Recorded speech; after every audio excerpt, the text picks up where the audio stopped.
booking office now.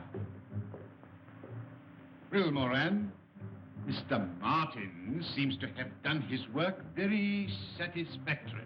I carried out your instructions in a letter, Professor. Now, Moran, let's get our bearings. That wall, I take it, faces Peldon Street. Exactly. Originally the main entrance to the station. And the lift shaft? Here, on this side.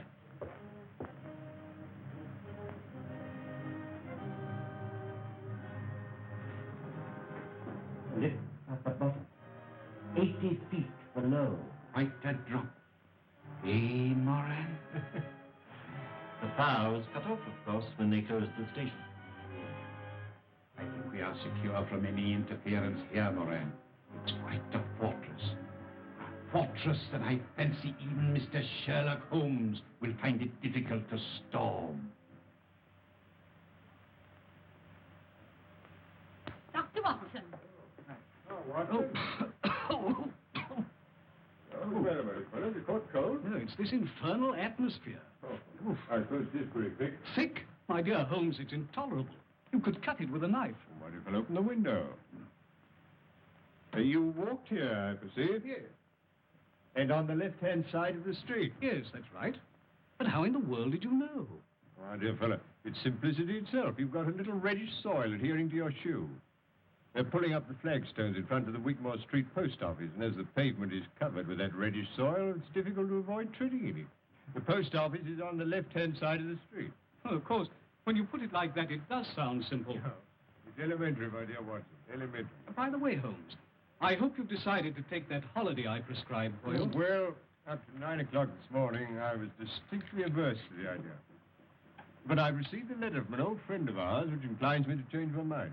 I'm delighted to hear it. Who's it from? My dear fellow, I'll read it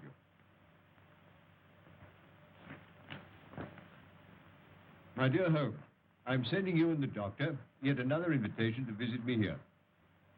Believe it or not, it's 20 years since you disposed of the hound of the Baskervilles for me. Oh, bless my soul, can you believe that, Watson? Seems impossible to me. Amazing. My daughter Diana is anxious to make your acquaintance. Yes, but she's engaged, Watson. Yes, to young Trevor, a neighbor of theirs. Oh. I know you hate the country just as I hate London. But stretch a point and come down for a week or two with Watson. Yours ever, Henry Baskerville.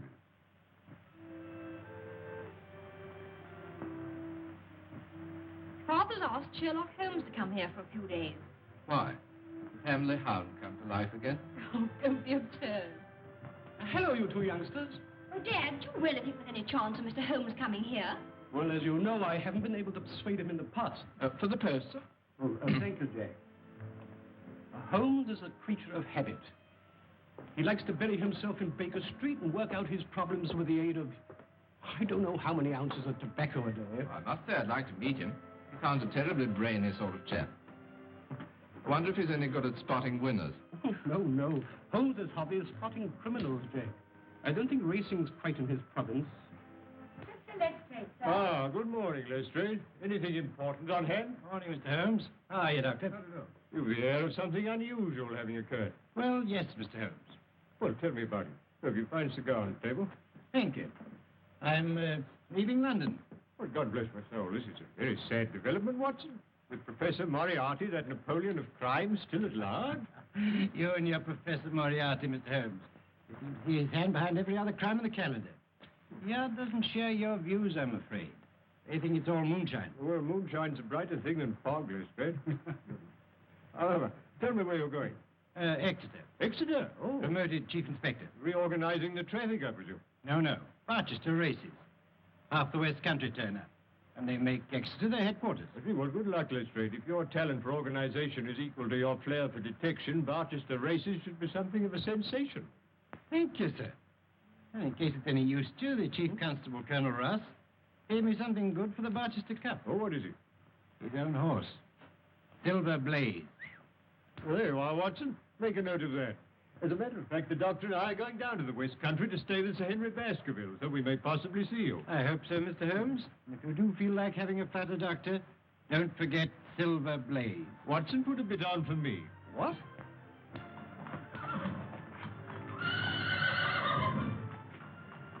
Looks fit enough, Colonel. Best horse I ever owned. Hey, Straker? You're right, sir. It would take a good one to beat him. You fancy Lord Manston's horse, don't you? Desborough, yes, I have got a bit on him. We'll see how they stand in the betting tomorrow. There's a call over today at the Victoria Club. We'll probably hear all about it tonight. Oh, before I go, could I have a word with you alone, Colonel? Certainly. What is it? Well, I want to ask you a favor. I hope you won't mind. Could you lend me... Well, I really want £500. Monkey. That's pretty cool, isn't I'm it? in a devil of a hole, or I wouldn't ask for it. Yeah, but why come to me? Why not Sir Henry Baskerville? Well, it's to do with racing debts, and Sir Henry's terribly down on racing. Well, have you tried your bank?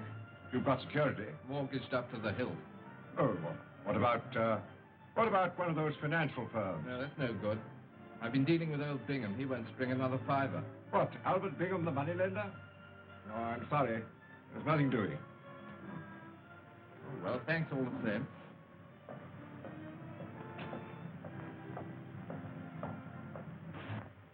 Got those instructions, Barton? Sure. I'm expecting a visitor in a few minutes. You'd better stand by with Prince till he goes. Very good, Professor. Eh? Bring him in.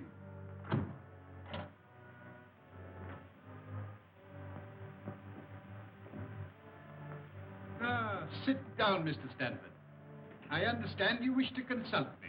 Yes, that's right. What is your business? Look here, Professor. I'm a commission agent in a big way, I'm and... fully aware who and what you are. Well, in that case, I'll come to the point. I've laid bets amounting to over £150,000 against Silver Blaze for the Barchester Cup, when his price was 100 to 6 against. You follow that? Perfectly. His trial yesterday proves he's a smasher, a world beater. At the call over at the Victoria Club tonight, he finished up a firm favourite at 7 to 2 against. I can't lay off anything to speak of, so to cut a long story short, if Silver Blaze wins the cup, I go out of business. I see. And you wish me to arrange that Silver Blaze does not come under starter's orders. Is that it? Exactly. I must confess that this is a somewhat unusual experience, even for me. I've had some little association with the turf, merely as a form of recreation. And I have found in general that bookmakers are an honorable body of men. See here, Professor, I haven't come here... Sit down. I presume you are aware that what you're asking is out of my usual line of business. I thought you were prepared to take on anything for a consideration. Quite. It depends on the size of the consideration. Well, I've told you what I stand to lose. What's your price? £10,000. Pretty steep, isn't it? It's not my custom to argue about these matters, Mr. Stanford. Take it or leave it. Very well. Then that settles it. Now, Mr. Stanford, a few details. I'm going home now, Straker. I'm from there if you want me. Take every precaution. That's all right, sir. Hunter here sleeps in his box every night. His bed's pushed across the door and he bolts himself in from the inside. No one could even attempt to enter without waking him. Good. I can trust you, Straker. Tell me, Jack, what is the matter? There's nothing the matter, dear, really. Oh, yes, there is. I noticed it the moment you arrived. You're worried about something, aren't you? Really, darling, it's nothing. Here's the car.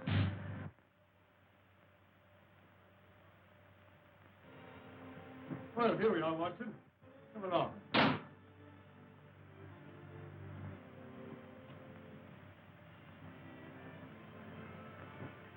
My dear Holmes, delighted to see you. Well, we're delighted to come. And you too, Doctor. Oh, it's very kind of you. Here, looking at you both, I can't believe it's 20 years. Oh, you flatter us. Now, come along. I want you to meet my daughter. Oh, thank you. Delighted. Diana, this is Mr. Holmes and Dr. Watson. Mr. Trevor. Now, how about a whiskey and soda after your journey? Oh, thank you. I'm sure that's what Dr. Watson would prescribe. Well, if I did, you'd automatically refuse to take it. He grows more obstinate with the years, Baskerville. That's the way with most of us. Well, make yourselves comfortable. Oh, thank you. Well, now, Baskerville, tell me something about yourself. Oh, no, Holmes. That won't do. You've got to do that. Carl's been promising us all a treat, Mr. Holmes. We shall see you in action. Yes, with Sir Henry as the victim. I I mean that we should see Mr. Holmes do his stuff. That's a modern expression, Watson, signifying to display one's talents. That's right. I want Mr. Holmes to tell us what Father's been doing for the last 20 years, just by looking at him. You evidently have great faith in my abilities, Miss Baskerville. But I'm afraid there's very little data. I merely observed that since we last met, your father has taken to billiards, that he's recently played 100 up with Mr. Trevor. Absolutely correct, Holmes, but how... Oh, my dear fellow, it's simplicity itself. I observed that both you and Mr. Trevor have traces of blue chalk between the forefinger and thumb of your left hand, which was put there, obviously, to steady the cue. Amazing, Oh, it's elementary, my dear Watson, elementary. There. I hope that satisfies you, Diana. Well, I expect you'd like to see your room. I'll show you, Mr. Holmes. You'll stay and dine, Jack? Okay.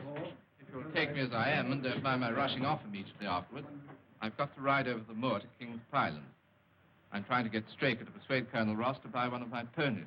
Oh, that's all right, my boy. Come along.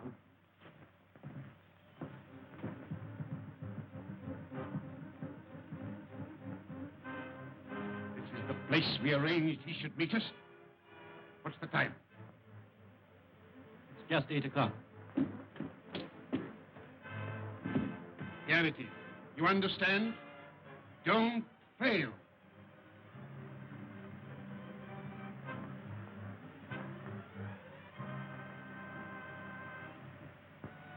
How's that curry coming along, Lizzie? Just about ready, Mrs. Straker. Put some aside for Hunter when you've dished up. And take it across to him in Silver Blaze's box. Very good, Mum.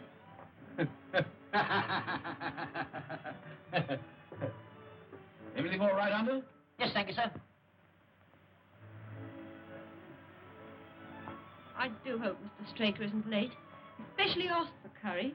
Oh, he shouldn't be long now, Mum. Dinner's ready, Jim. All right. I'll just go and have a watch. Lizzie, don't forget Hunter's supper. Oh, no, Mum, I'm keeping it up for him. All right, then you can bring ours in now. Very good, Mum.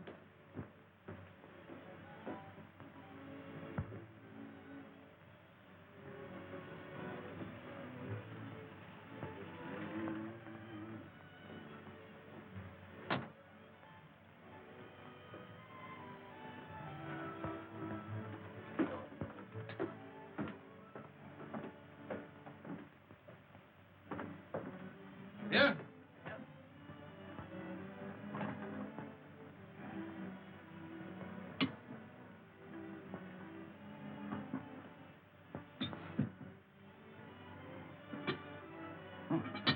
Smells good. All right? Yes, you only just came in time. Well, I've had a lot to attend to. Is the Colonel coming over again before the race? He didn't say so. He seemed quite satisfied when he arranged to dine with me. Who are you sending in the horse box at Silver Blaze? I shall send Hunter, of course. And Vincent will probably follow along with him. What's the betting on Silver Blaze now? 7-2, I think, was the last call over. Here's your supper, Ted. Thanks. Night, Ted. Bye-bye, Liz.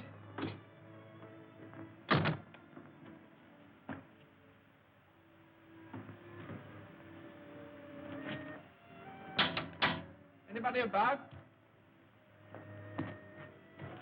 Oh, it's you, Mr. Trevor. Straker's home. Yes, sir.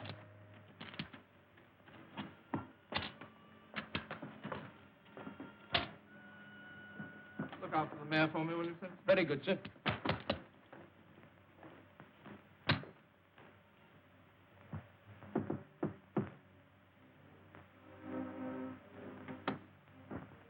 Ah, Mr. Trevor. Hope I'm not butting in. Not a bit. Come in. Just called round to have a chat about that pony. Sit down. Have a drink? No, please. Whiskey? Thanks.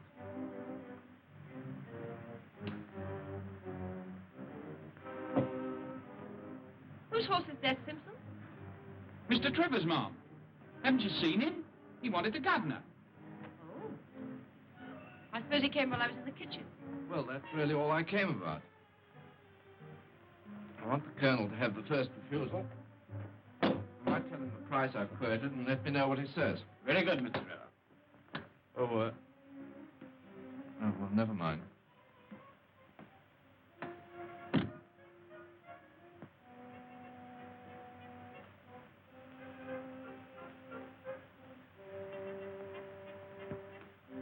Mary. Mary. Where have you been? Oh, just returned round the yard. You have a look at Silver Blaze? No, I just went for a breath of air. By the way, Silver Blaze doing another trial tomorrow? Yes. It'll be the last before the race. Oh, well, I'm for an early night. Doesn't seem to be much to stay up for.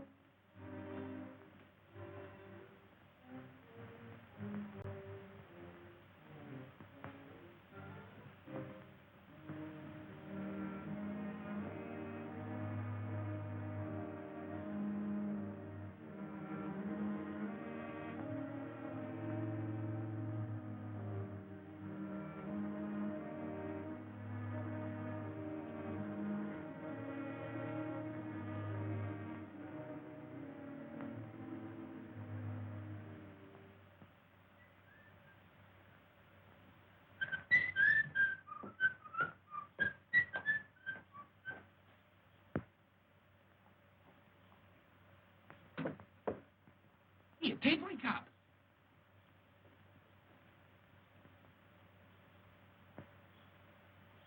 What's that?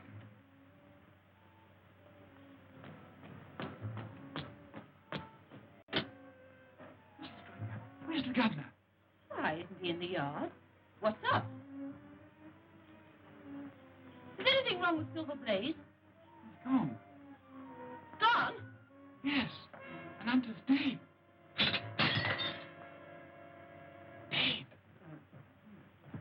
You must have a look round this morning, Holmes. Oh, thank you. I'd like to. There are a few improvements since you were here last. Yes.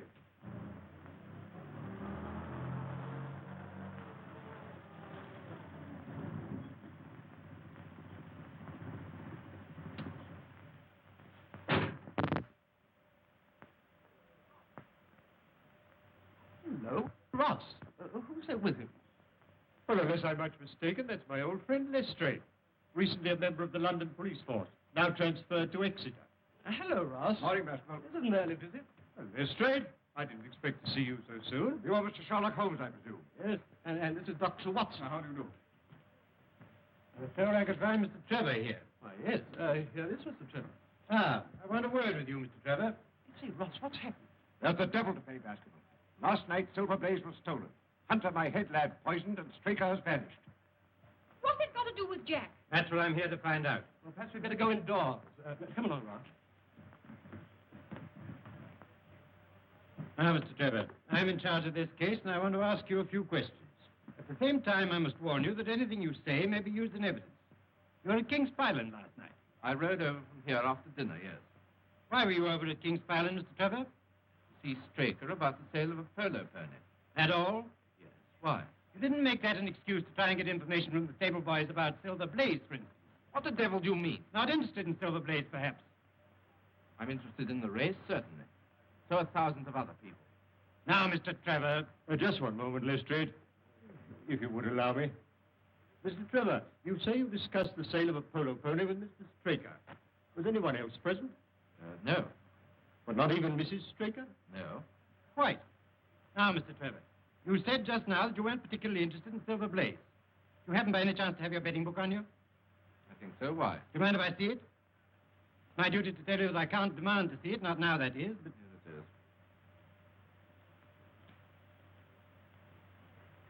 it is. I see you backed Desborough, the second favourite for the Barchester Cup, to win you £5,000, Mr. Trevor. 5,000? But, Jack, you told me you only had a few pounds on it. I'm sorry, dear. I had my own reasons. Before you go any further, Lestrade, may I ask if it's your intention to apply for a warrant against Mr. Trevor? Not at the moment, Mr. Holmes. It's my duty to warn him. I'm in your hands, Inspector. I won't run away. As a justice of the peace, I will be answerable for Mr. Trevor. You better stay here, Jack, while the investigation's going on. Well, thank you, Sir Henry. Very well. Now, Mr. Holmes, I may as well be frank with you. There are things in this case which completely baffle me. Really? You surprise me. I was saying to Colonel Ross that I'd be glad of your cooperation. Well, the case certainly has some points of interest. But what does Colonel Ross say? I wish to leave no stone unturned to avenge Straker and recover my horse. Very well, Lestrade, I am at your service. Thank you, Mr. Holmes. I'll be getting along. I'll see you later at King's Palace. Oh, really, Holmes, I must protest. You're down here to recuperate, you know. Undoubtedly, my dear doctor, but only last night you suggested the tonic. Well, here is one ready-made. Yes, please, Mr. Holmes, for my sake and Jack's. You are, Watson. That settles it. Dr. Salter, Mr. Sherlock Holmes, Dr. Watson. This is Silver Blaze's box.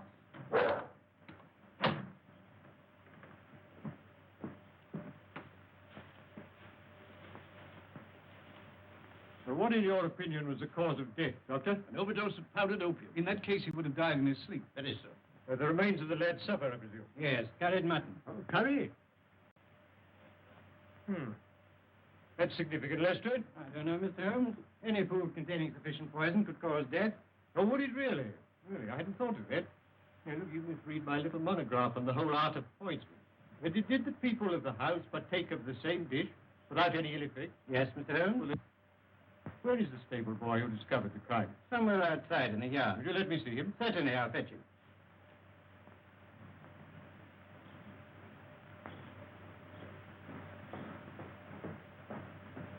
Your name, Simpson? Yes, sir.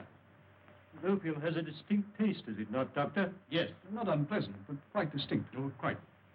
I thought so.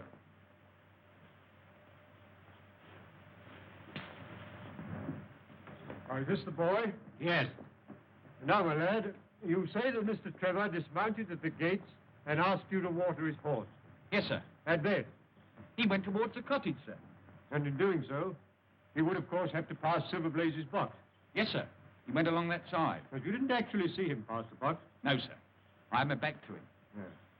Thank you, that'll do. You can go back to your quarters. Very good, sir. Would you like to question Mrs. Straker, Mr. Holmes? Not at the moment.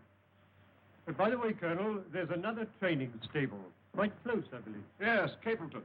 Silas Brown trains Lord Manston's horses there. Lord Manston's Desborough's second favorite. Yes. Ah. Then, with the exception of Baskerville Hall and Trevor's place, your only neighbor would be Silas Brown. Yes. I phoned Brown at once on the discovery of a crime. He knows nothing. Oh. Oh, and there's nothing to connect Mr. Trevor with the Capleton stable. Nothing. By the way, Colonel, have you an old shoe of Silver Blaze? Yes, here.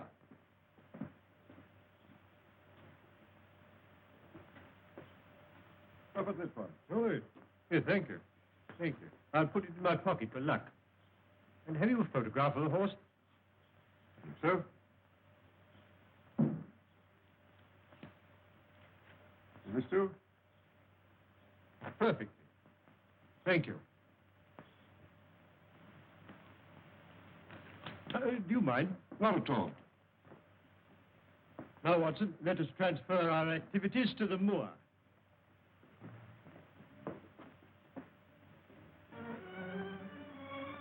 That building on the skyline, I presume, is Capleton. Yes.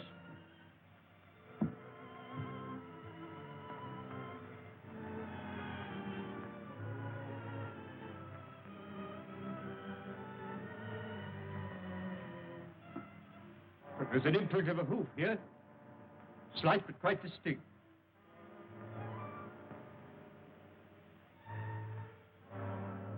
An exact fit. And here a footmark. What's that? Watson. It's Straker. Obviously, he followed the thief, caught him up here. There was a struggle. He paid with his life. And here's the torch he used to take the horse.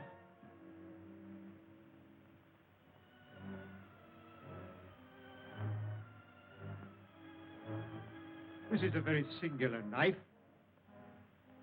Surely this is something in your line, Watson. Yes.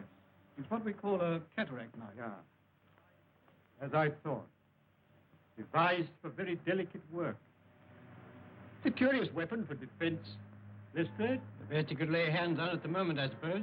Yes. Yes, very possible. No trace of blood, I perceive.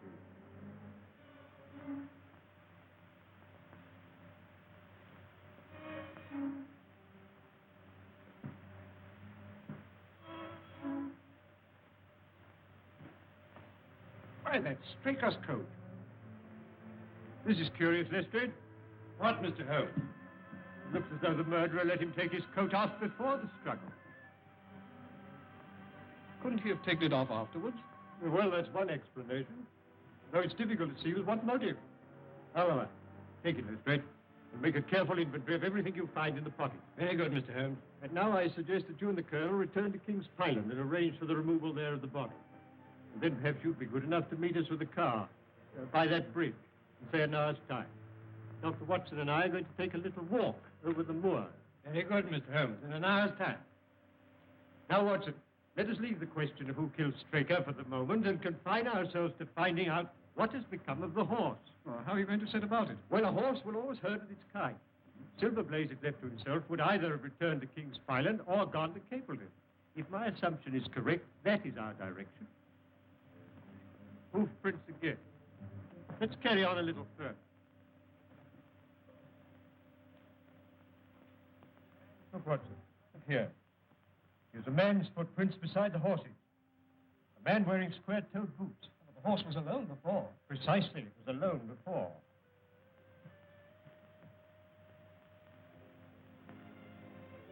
And here we are. Here's the same footprint. This time they're coming from Capleton. Yes, let's follow the trail.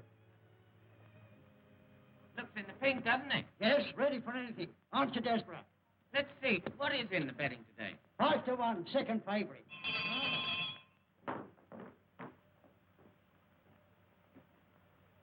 Early day, Watson. We don't want any like this here. I only want to ask a question. Am I too early to see Mr. Silas Brown?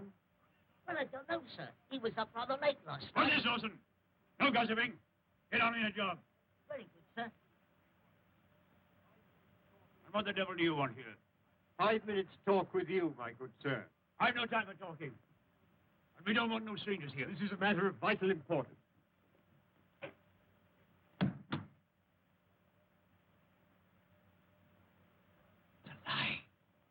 Bye. Very well. Shall we talk it over here or inside? All right. Come on. I shan't keep you more than a few minutes, Watson. That's all right, Holmes. Now, Mr. Brown, I'm at your service.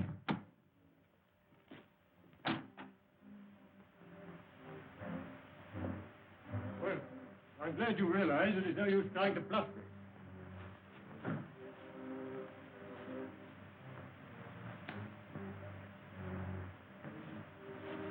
Yes, that's quite a clever bit of faking, Brown.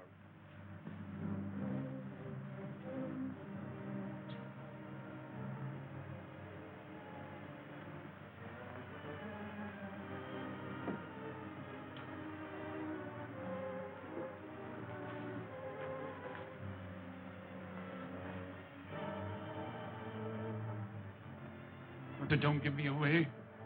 I'll return the horse. Very well. But providing you do as I tell you.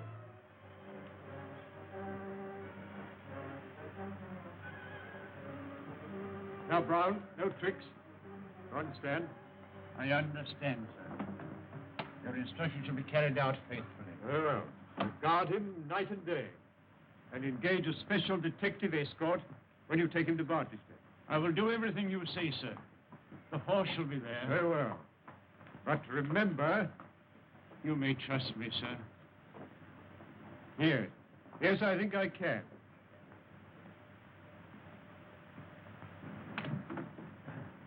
I'm sorry to keep you, Watson. Oh, that's all right. Well, a more perfect compound of the bully and coward than Silas Brown I've seldom met with. The horse is there, then? Yes. Well, he tried to bluff it out. But I described to him so exactly what his actions had been last night that he's convinced I was watching him. Well, what actually happened, Holmes? I'll tell you. Now I must go and collect Mr. Holmes and Dr. Watson. I must say I haven't much hope of their having found the horse. I'll be here when you come back.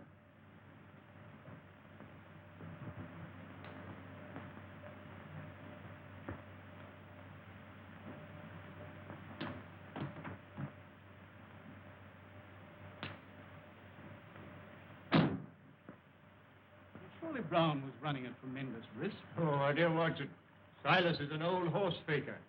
He left nothing to chance. You actually saw the horse? Yes. Well, I must say this for Silas. He certainly made a good job of it. Aren't you afraid to leave it with him? My dear fellow, he'll guard it as the apple of his eye. He knows that his only hope of mercy is to produce it safe. Horse stealing is a serious crime. And Colonel Ross doesn't impress me as a man who'd be likely to show much mercy in any case. Well, the matter doesn't rest with Colonel Ross. I follow my own methods and tell as much or as little as I choose. I don't know whether you've observed it, Watson, but the Colonel's manner to me has been somewhat rude. I'm inclined to keep him in suspense. Say nothing about the horse. Of course not, Holmes, without your permission. Good old Watson. Ah, here's Lestrade with the car.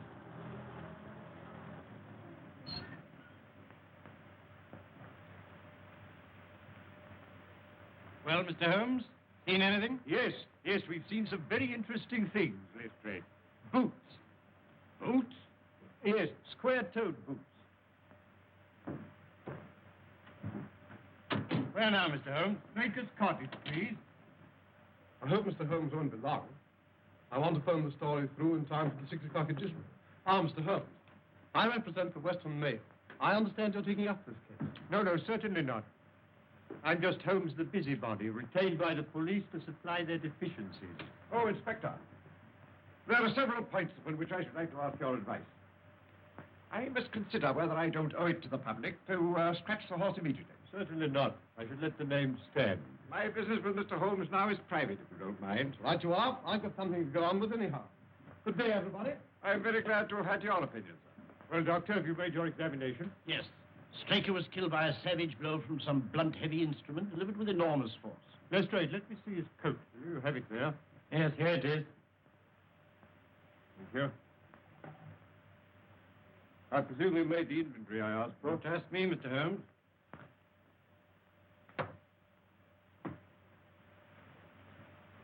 Letter in envelope. London postmark. Pipe. Briarwood pipe, Lestrade. Pouch. Pouch of sealskin. Matches. They're foreign. Telegram.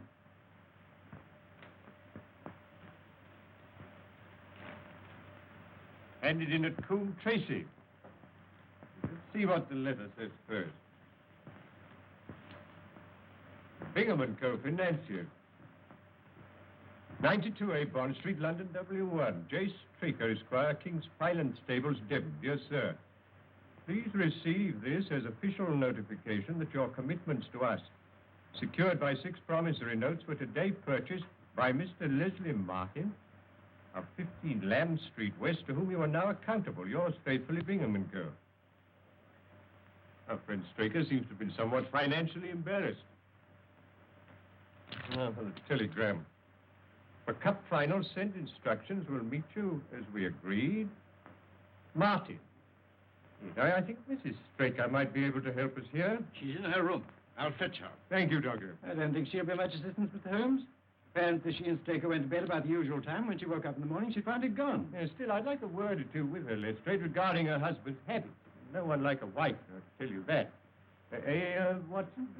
Yes, quite. You remember I have these, Lestrade. Pray don't think it a liberty. Not at all. You're welcome.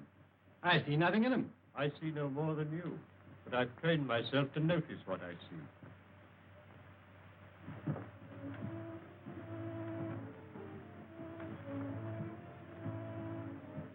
Oh, Mr. Lestrade, have you discovered anything? No, Mrs. Straker. But Mr. Holmes has come over to help us. We shall do all that's possible. I won't detain you a moment, Mrs. Straker. I realize what you're going through. I just want to ask you this. Are you by any chance a light sleeper? Yes, Mr. Holmes. As it happens, I am. I noticed a dog in the yard. Does he sleep out there at night? Yes, always. He's a very good watchdog. You didn't by any chance hear him barking during the night? No, I didn't. No. No. Just one other thing. Was your husband interested in football? Oh, no. Racing was the only thing that interested him. And there's just one further question, Mrs. Straker. You had curry for supper last night. Did you mention that to anyone outside the house? Why, no. No, thank you, Mrs. Straker. I don't think I need intrude upon your time and patience any longer. Thank you, Mr. Holmes. Colonel, you have a few sheep in the paddock. Have you had anything wrong with them of late? No, I don't think so. Oh, Now you mention it, I believe that one of my stable lads did report that 3 of the sheep had gone lame. Ah. Why do you ask? Well, just a long shot, Colonel. A very long shot. Lestrade, let me recommend to your attention this singular epidemic among the sheep. You consider it important, Mr. Holmes? Oh, yes, exceedingly so. Is there any other point to which you want to draw my attention? Well, to the curious incident of the dog in the nighttime. Dog was perfectly quiet in the night. Curious incident. Oh. Well, I'm going to Baskerville Hall. Will you be following? Yes, very possibly, Lestrade.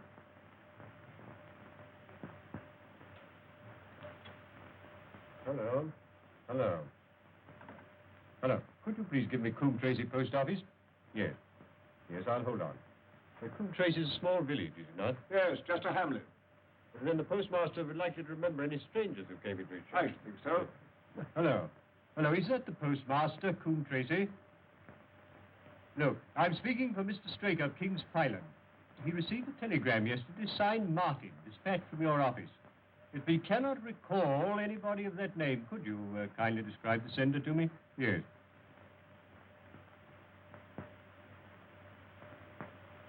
Oh, there were 2 of them. Oh. Yeah, I see. Thank you. I'm very much obliged to you. You think the telegram's important? Very much so, Watson. Well, au revoir, Colonel. We've had a charming little breath of your beautiful Dartmoor air.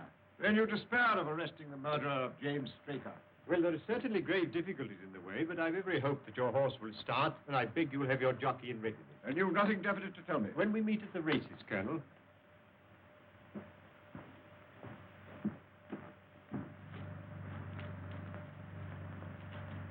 What do you make of it all, Holmes? It's innocent looking enough at first sight, Watson. But the fact that Straker was not interested in football persuaded me that this is not to be taken at its face value. You observed, of course, that the name of Martin appeared in both the letter and the telegram. Yes, it struck me as curious. It is highly significant, Watson. This telegram is peculiarly interesting. You mean it's in code? Yes, and a very elementary one. By simply crossing out each alternate word, the message assumes an entirely different meaning. Instead of a request, it becomes a peremptory order. For final instructions, meet as agreed. Martin. What did the postmaster at Coombe Tracy tell you? He described the senders. 2 strangers. Unquestionably Moriarty and Moran. Watson, the professor, is behind all this. You mean he's responsible for the deaths of Hunter and Straker? Of Hunter, yes. Of Straker, no. In fact, I fancy that Straker's death was the most unfortunate thing that could possibly happen from Moriarty's point of view. All through the season, my luck was dead out.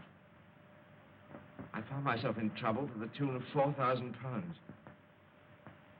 I went to Bingham and raised what I could. And as a last plunge, I've backed Desborough to win me 5,000. Make or break. Well, why didn't you come to me, my boy? Well, you're not a betting man, Sir Henry, and I was afraid you wouldn't understand. That's why I kept it dark, even from Diana. And now that loathsome inspector. Oh, come now, it's no use calling him names. In view of these bets, he'd every reason to be suspicious. I don't care. He's a thoroughly nasty person. I disliked him from the first moment I met him. Inspector Lestrade. Any news, Inspector? Yes, very grave news, Sir Henry. We found Straker's body. Body? Do you mean he's... Murdered. On the moor about a mile from King's Pyland. Sherlock Holmes takes up the case. Sherlock Holmes, Moran. Once again, that man is crossing my path. There's not room in the world for both of us. Not for Robert Moriarty and Sherlock Holmes. What's this news mean, Professor? What's gone wrong? What does this man Holmes know? I tell you, if Silver Blaze goes to the post and he's fit... There is a big difference, Mr. Stanford, between a horse going to the post and winning the race. You had my assurance. I am not in the habit of failing my clients. Moran, tell Barton to take Mr. Stanford home, then come straight back. Yes, sir.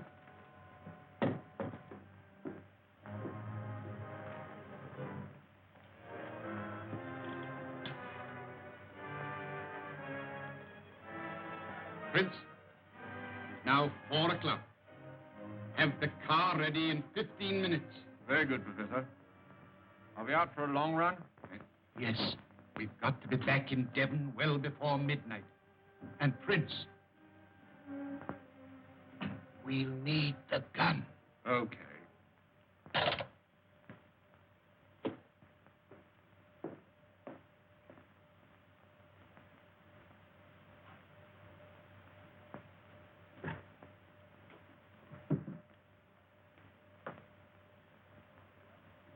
What have you got there, Prince?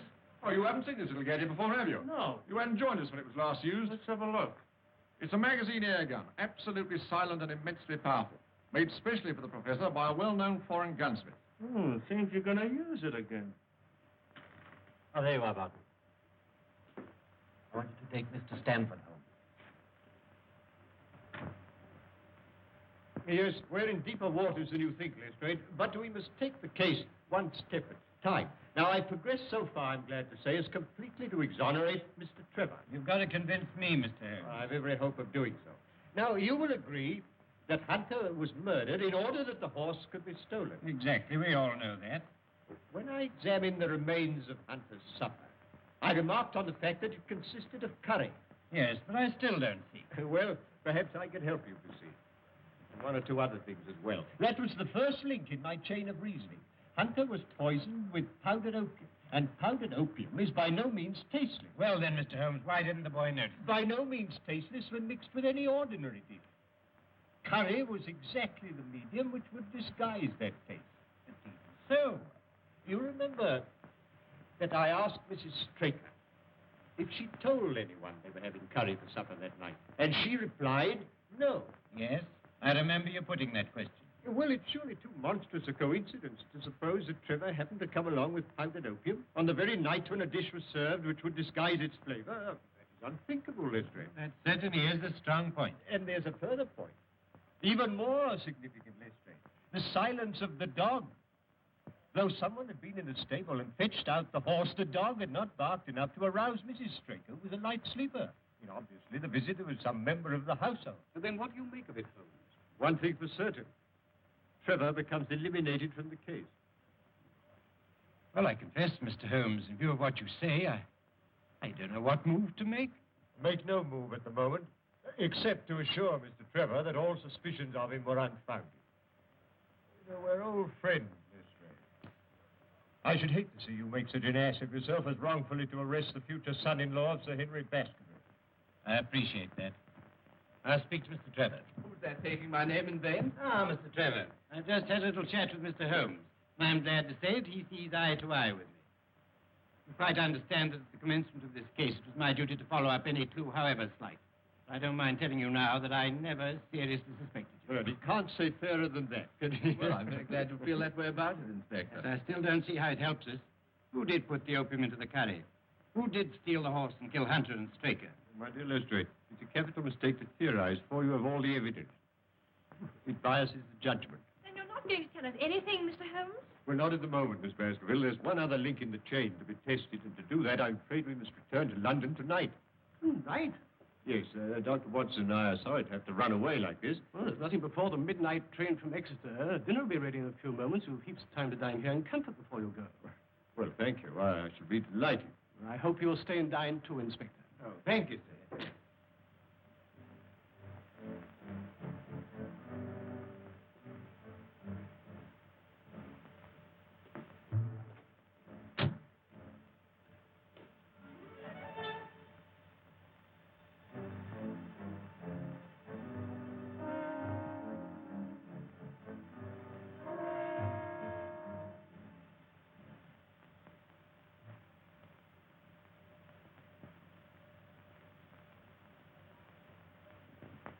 That's quite a museum piece, Sir Henry.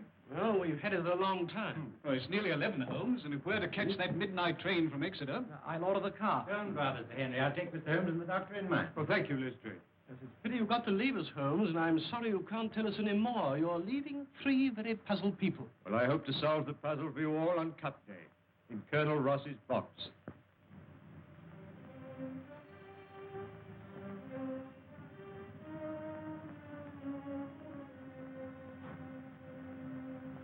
What's happening? I think he's going, Moran.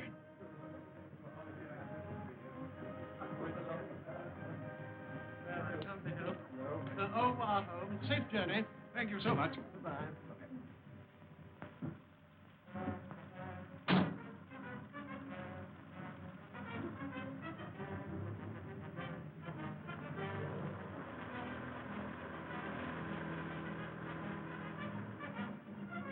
back to the car.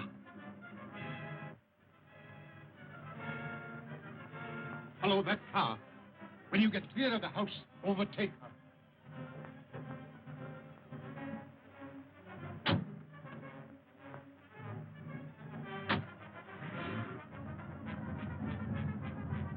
I've the strongest reasons for thinking that Professor Moriarty's the brains behind this crime. You know, he seems quite an obsession with you. You still don't believe in the Professor?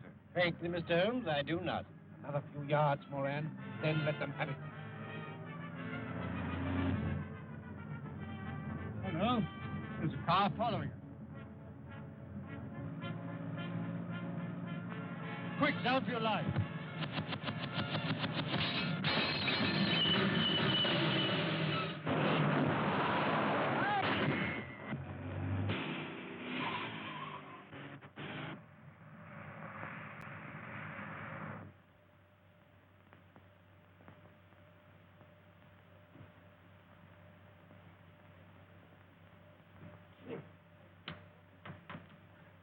What, are you hurt, Watson? Oh, only a few bruises, but where's the driver? Here I am, sir. I'm all right. Sure? No bones broken? My word, this is a lucky escape. No, but where's Lestrade?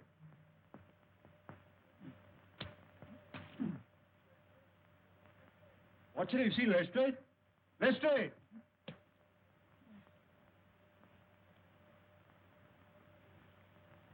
Ah, there you are, Lestrade. Well, do you believe in Professor Moriarty now?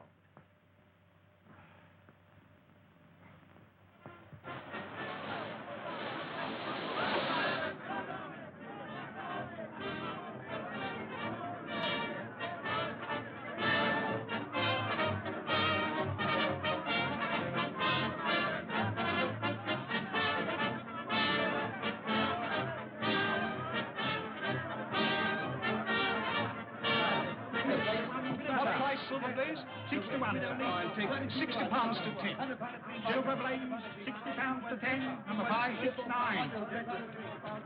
Silver Blaze, 5 to 1.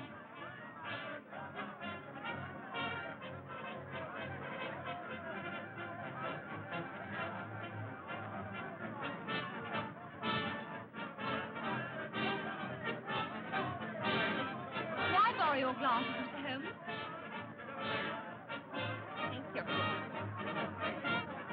You doing anything for the trees out here? Well, they tell me sunstroke has a good chance. Oh, Mr. Holmes, you've assured me that my horse will go to the post. But we are still waiting to know who killed Straker and Hunter. I promised you should know everything today, Colonel, and you shall. Oh, Watson, you've been having a little flutter, I see. What? Well, if you want to conceal it, I suggest you find a deeper pocket for your betting ticket. It's all very well, Mr. Holmes, but we're waiting. Yes. Well, Colonel, in the first place, it will come as a shock to you to learn that Straker was a scoundrel, utterly unworthy of your confidence. Are you serious, Mr. Holmes? Yes, acting under the orders of a master criminal who bought up his debts and so had it in his power to ruin him. He poisoned Hunter and then took Silver Blaze out on the moor in the dead of night. I can hardly believe it. Straker? But to what purpose? It was his intention to use that singular knife, you remember I found in his hand, to nick one of the tendons of the horse. With your wide experience of the turf, Colonel, you know it's possible to do that subcutaneously and leave no trace. The result would be a slight lameness, which would put down a rheumatism or a strain in exercise. You say it was his intention. You mean he didn't succeed? No. I examined the knife. There was no trace of blood. But why didn't he do all this in the stable? Why take him out on the moor? Well, for the best of reasons. When so spirited a creature felt the nick of the knife, he would certainly have roused the soundest of sleepers. But how did you arrive at all this, Mr. Holmes? I found several clues, the chief of which was the knife. You remember my asking you if you'd found anything wrong with your sheep? Yes, I remember. When you told me that some of them had suffered from lameness, that confirmed my theory. That Straker, before tackling the delicate operation on the horse, had been practicing on the sheep. Good heavens. But who interrupted the plot? Who killed James Straker? I'll waive that question for a few minutes, Colonel. Hello, the numbers are going up. What number is Silver Blaze? 9. 9. Oh.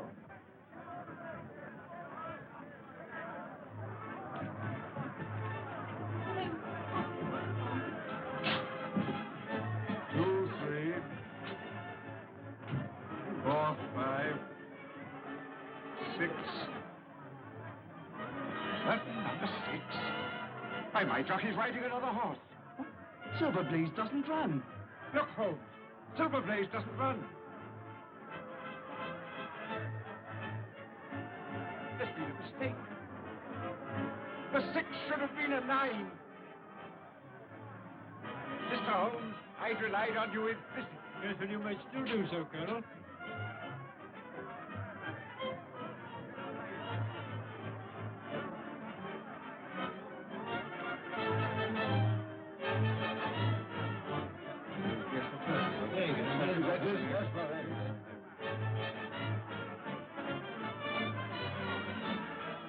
That's my horse. Yes, and that's the murderer of James Straker. What? It was a kick from Silverblaze that killed your trainer.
A bullet has penetrated the shoulder and lodged near the lung. But we heard nothing. You wouldn't.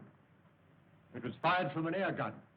Noiseless and of tremendous power. How could it possibly be concealed in the crowd? In the interior of a specially designed kinematograph camera. Good heavens. But how on earth did you know? Well, I observed through the glasses a group of cameramen lined up near the winning post. I fancied I knew one of them. Mr. Holmes, what does this all mean? It means, Colonel, that you've been cheated of your race by the most cunning and dangerous criminal in London. Is there nothing to be done? Lestrade, who's the most likely man to give me some information on the betting for the cup? Difficult to say. Old Sam Silver's a member of the Victoria Club and a good friend of mine. Where can we find him? It's 100 to 1 in the Champagne bar at this moment. I'll stay here with Merton, if you don't mind. There's no question about it. Stanford had laid over £100,000 against Silverblaze and got left with it. Point him out to me. There he is, Mr. Holmes, in the dark suit and the bowler. Thank you, Mr. Silver. Watson, I want you to take particular note of that man. Not a word, Sam. Trust me. Excuse me, Mr. Holmes. You can rely on me to look after this. Yes, but I think you need a little unofficial help. Just to supplement your usual happy mixture of cunning and audacity. Is there anything I can do? Yes, my dear Watson. A job that involves tenacity of purpose, of which, my dear fellow, you've given me so many proofs. Look, I want you to remain here and never lose sight of Stanford. Lestrade and I will drive straight back to Baskervilles. Yes? Lestrade, will you give instructions for your car to be at Dr. Watson's disposal? Certainly, Mr. Holmes. And you might tell your chauffeur to get into Mountain. As soon as Stanford leaves, follow him. When he arrives at his destination, send the car back to Baker Street. Then go to the nearest phone box and tell me where you are and wait for me. Is that clear? Perfect.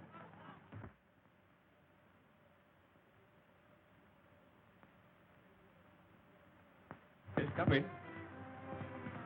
Mr. Holmes, it's nearly midnight.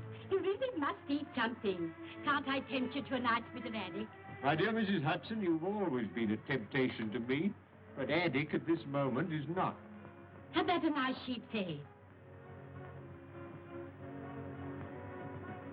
No, thank you, Mrs. Hudson. I suggest you go to bed, Mrs. Hudson. Oh, very well, sir.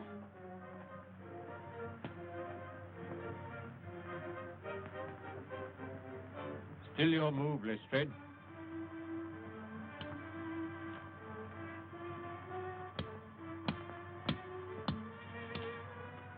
My mind's not on the game, Mr. Holmes. I wonder what has happened to Dr. Watson. Well, now, let's see.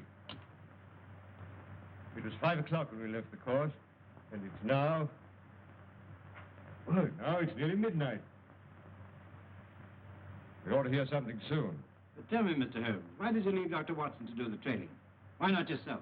Because, my dear Lestrade, when you set out to draw a badger that's gone to earth, you send a ferret down after him, while the man with the gun remains outside.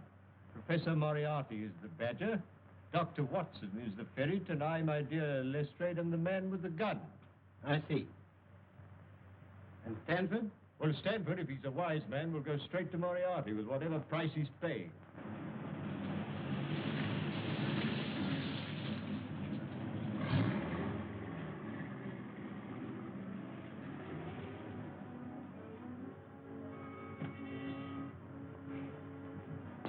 When you finish with the professor, you'll be taken back to where we picked you up.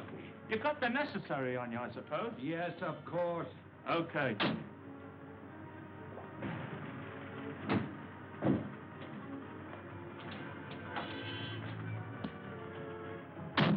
I want you to go straight to Mr. Holmes' rooms in Baker Street.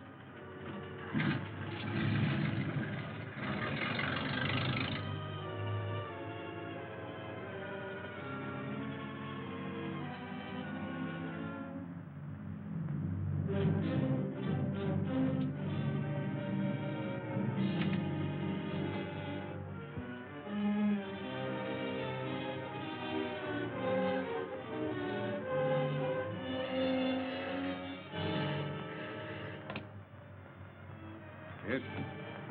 Is that you, Holmes? Watson speaking from Sladen Mills.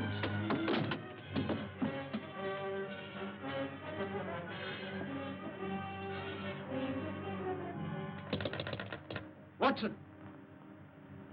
Quick, Lestrade, there's something wrong. They've got Watson. Inspector Lestrade chauffeur, sir. Good. Drive us to where you dropped Dr. Watson. Right.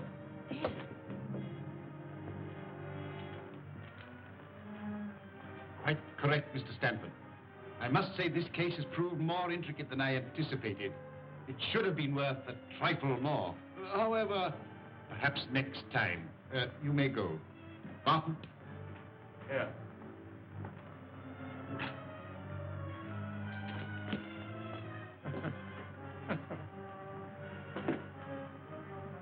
Next to Mr. Holmes himself, I don't know anyone who'd be more welcome.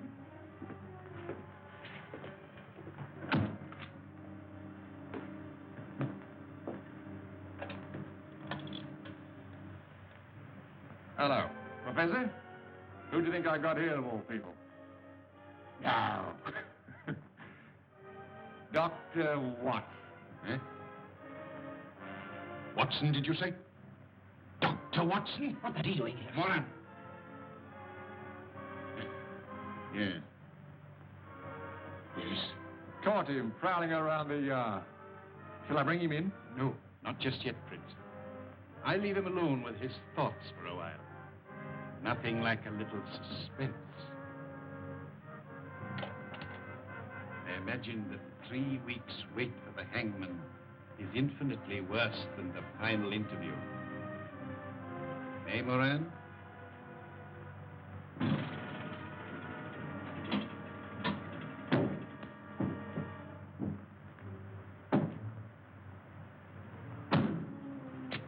You wait here.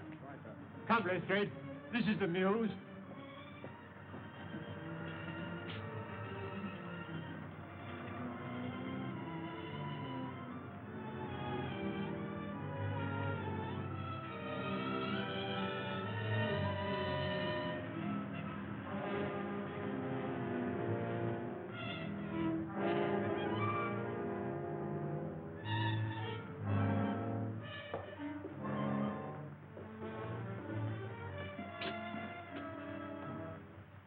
Looks pretty solid, Lestrade. What building is it? This must be the back of the old Felden Street Tube Station.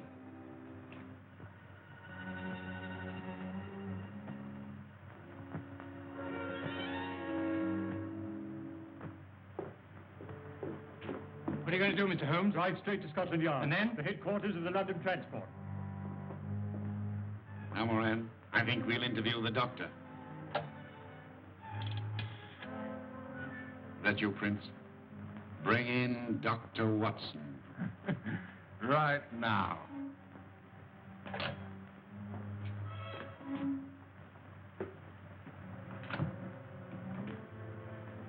Now then, Doctor.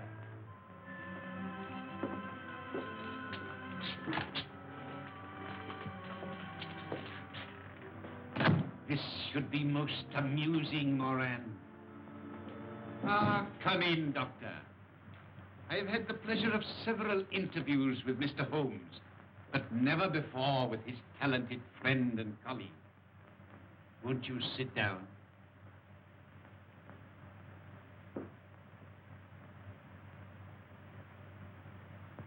May I ask what you are doing in this neighborhood?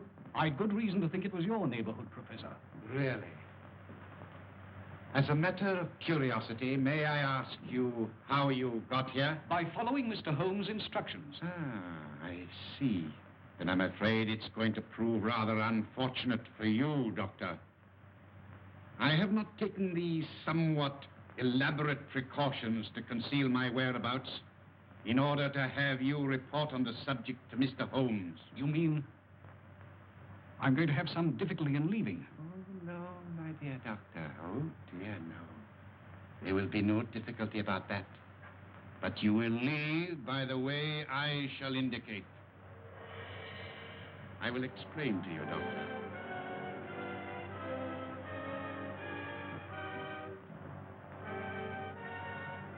You are now in what was the Peldon Street Tube Station. Behind that panel is the lift shaft. It's a sheer drop of 80 feet. If you have any last message to send to Mr. Holmes, I will see that it is delivered. Sherlock Holmes will call a reckoning with you, Moriarty, without any reminder from me. So that is your last word.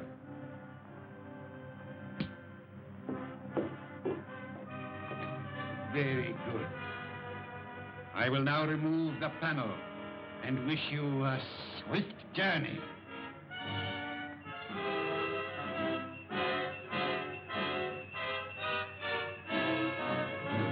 Don't move, any of you. Huh? Holmes! Except you, my dear Watson, who I'm sure will be more comfortable with us. You must excuse me for trespassing on your private property. I've had the lift put in order again. You clever... No compliments, please. I arrest you, Robert Moriarty. On what charge? For being concerned in the murder of the stable boy, Edward Hunter. And for an attempt on the life of Mr. Sherlock Holmes, Dr. Watson, and... That'll do to go on with, Lestrade. When the professor has answered to those charges, there will doubtless be a number of others to occupy his attention. Listen, Holmes. There's no prison can hold me. No, I almost wish that were true, Professor. Life will be very dull without your activities. Watson, might I trouble you for a match? I think our quiet rest in the country has been a great success. Holmes, blast you. Well, it's the most amazing case we've ever solved, Holmes.